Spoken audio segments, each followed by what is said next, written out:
What up, people? It's your boy Chig from Green and Eagle Eye coming to you again with a brand new video. This time it is to talk about not the most entertaining of Burnley versus Arsenal games. To be fair, I've seen worse Burnley versus Arsenal games.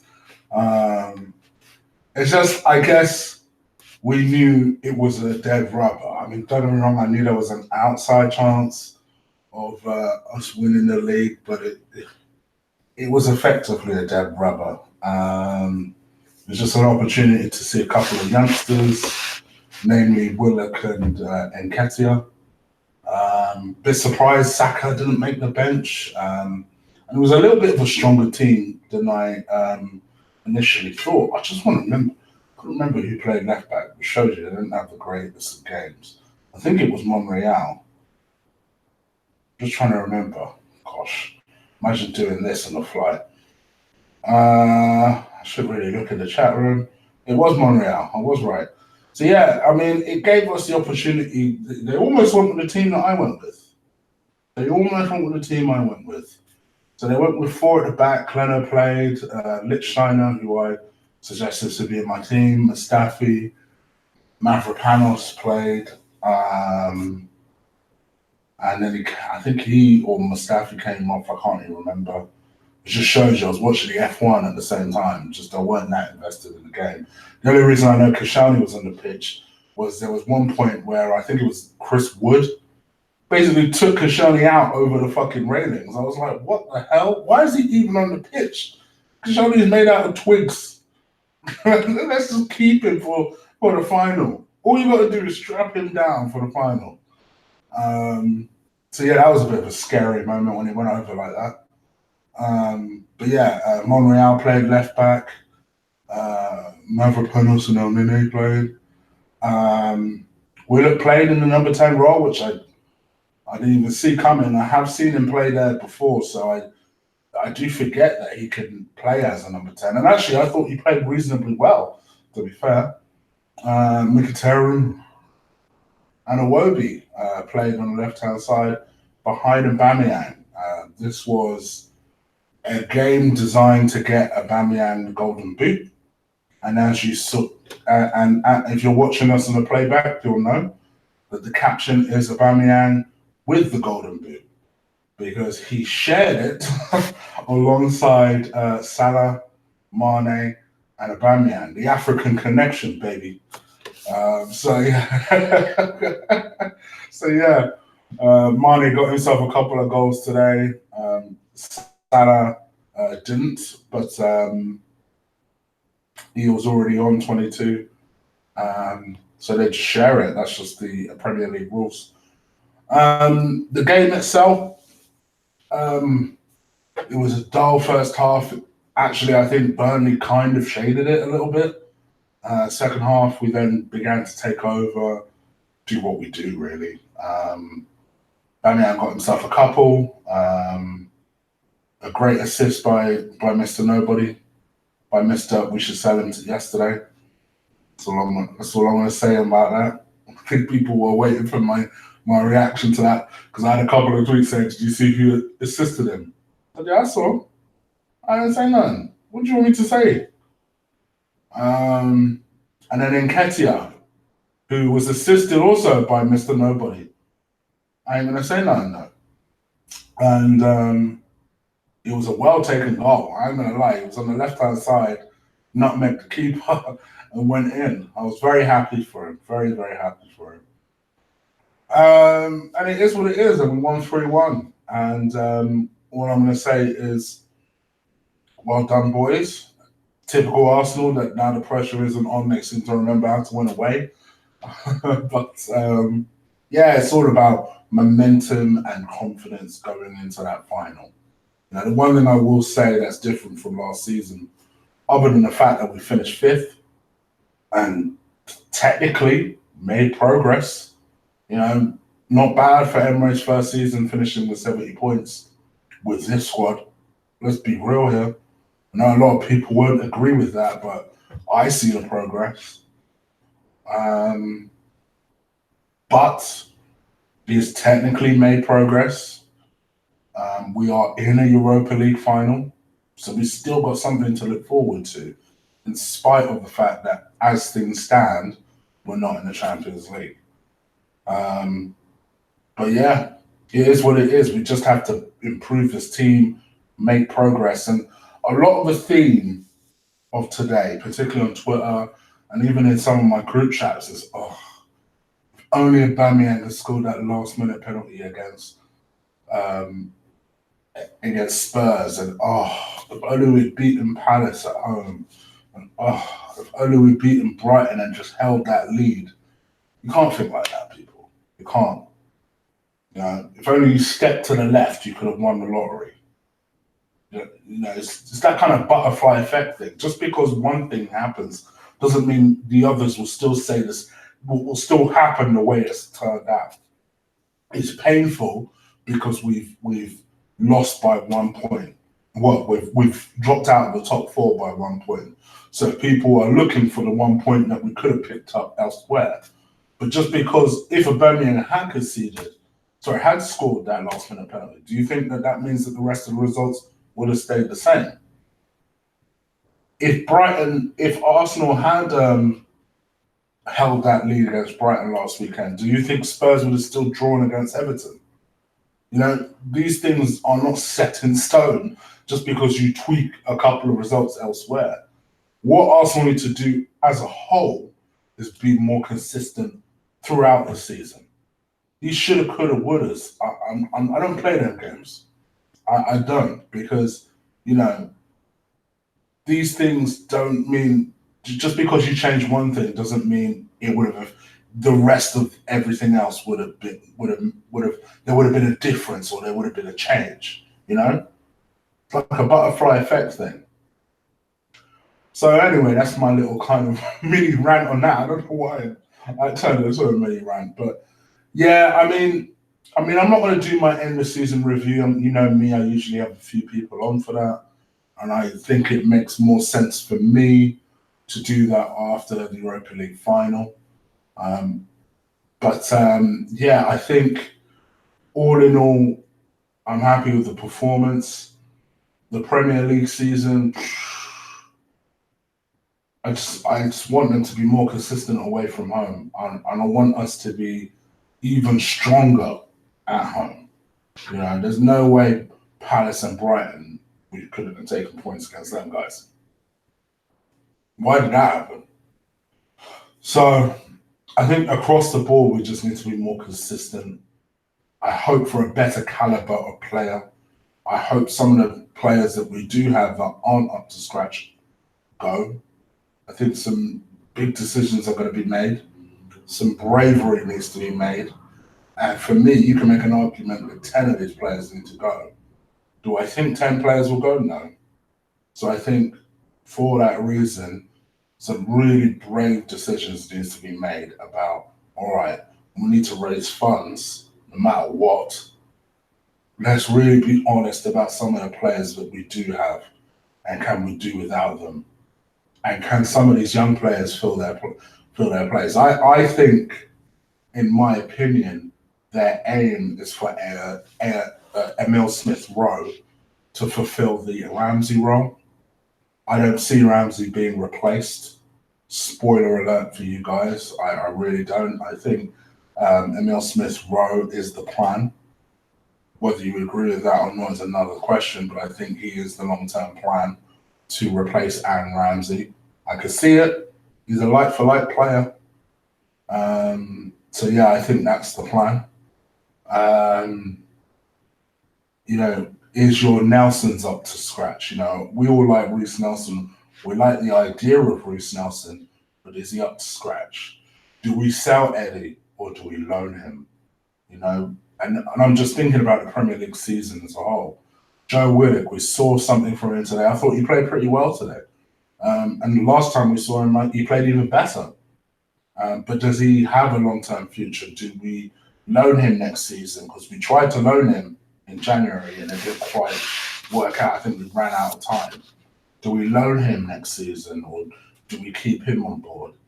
I think if you're getting rid of people like Elneny, which I think we should, Ramsey's going on a free, I think you keep all these youngsters.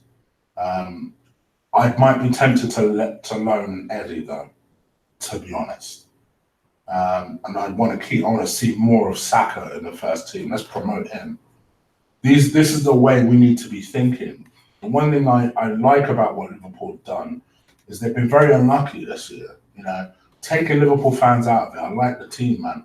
I like the way they do their thing. And yes, they had a lot of money. They had a big asset in Coutinho. And when you think about what Coutinho's doing now, they are laughing.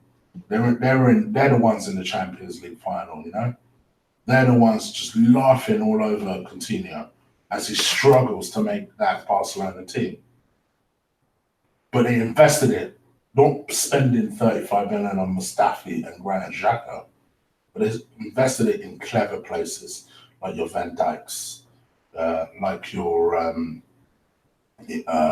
Salahs. Who would have thought Salah would do as well as he's done coming into that team, as he did? You know, your Manes, they quietly went about their business and built a team. And look at what they've done. They ran City so close. Truth be told, they are the ones that deserve to win that title. They are the ones that deserve to lift that title. They've lost one game all season and they still haven't won that Premier League. It's mad. But head up, Liverpool. All I can say, and I said this on my Twitter, I'll say this again. Don't even worry about the Premier League title. You just focus on the Champions League. That's all you got to do. Focus on the Champions League. You got this. Lord knows I don't want them idiots winning it.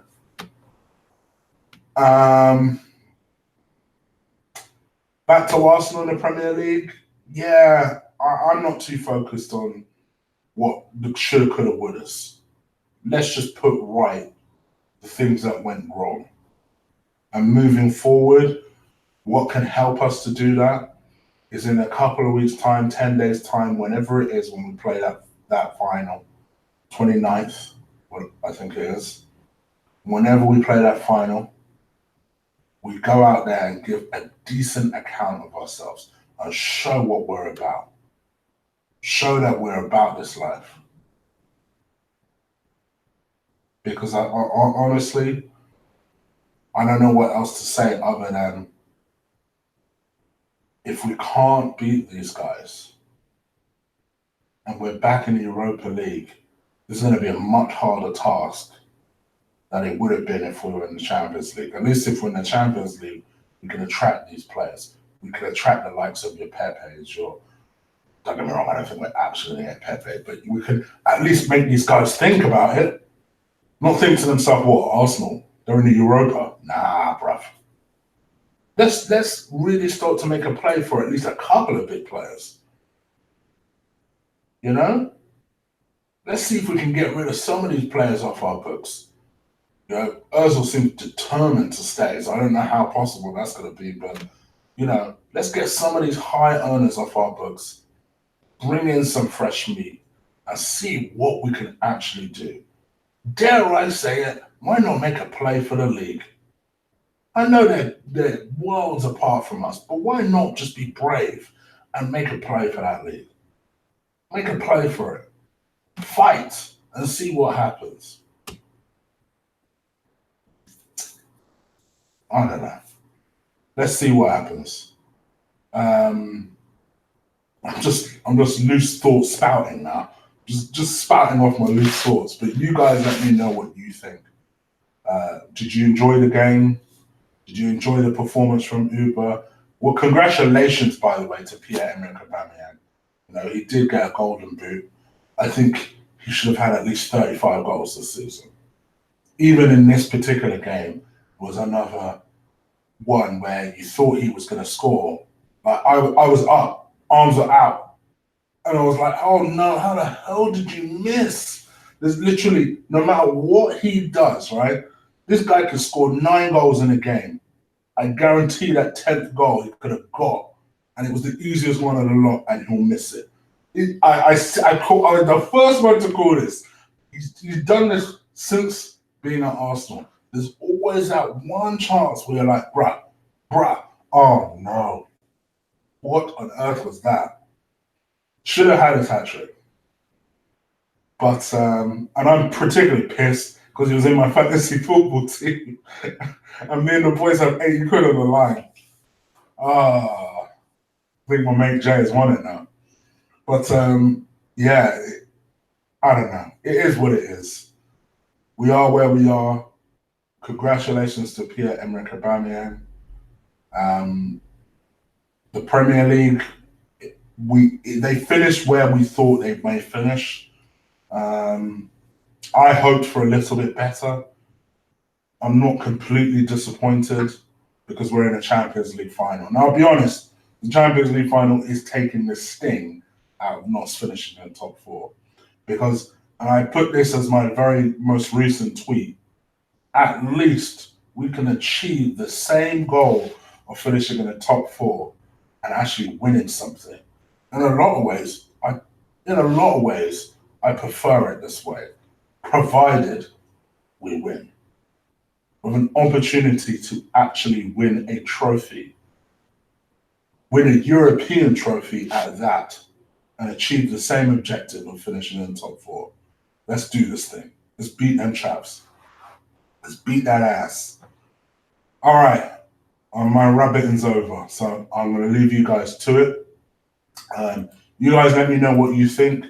Did you enjoy Aubameyang's performance? How gutted were you that he couldn't get his hat trick? Leave it in the comments below. Just to give you an idea of my schedule over the next couple of days. So I'm going to be back at work next week. So videos won't be as fluent, but I've pre-recorded a number of them. So every single day next week, you're going to be getting another video regarding my Chig Knows Best series. So keep an eye out on that. In about an hour and a half, you're going to get the player ratings from me. I'm literally about to record that now. And then that will drop. Because in Burnley, Arsenal, might as well drop that shit quickly. Let's be real. You guys would have forgot this game tomorrow, right? So yeah, I'm going to drop my player ratings in about an hour and a half. And then, yeah, you're just going to get content, purely on the basis that the end of the season is now 9. And I'm going to be reviving my transfer daily type of series, if you like. So for those of you who do remember, I have a certain transfer video series that's called Eagle Eye, which is going to be back. I'm going to be dropping that. I can't promise every day, but I'm going to be dropping that as often as possible. So it's going to be like I'm not even gone. You're just going to get a lot more pre-recorded, edited stuff from me. I'll obviously do a preview maybe a couple of days before the final. It's a special preview, so I'm going to have a few people on for that. Then we're going to obviously do the review for the final. Possibly a watch-along. Because of where I'm watching it, I want to do a watch-along, but I'm going to have to talk to a couple of people to check it's cool. But I want to do something special for that final, so keep an eye out on that. I want to do something special, but I don't know how possible it's going to be, but we'll see. Either way, the review will be special because no doubt I'll be drinking, the people around me will be drinking, the review will be lit. So that much I promise you. And then the Sunday after the final, I'll do my end of season review. Again, I'll have 2-3 people on with me, and we'll just discuss the season as a whole, grade all the players, grade Emre, and then sign off for the season, which doesn't mean I'm going anywhere. Just means officially closing the draw on the season. So that will be that. Hopefully, we'll be talking about the Europa League victory. So, yeah. All right, people. I guess I'm out of it. I've rabbited long enough. Take care. Peace.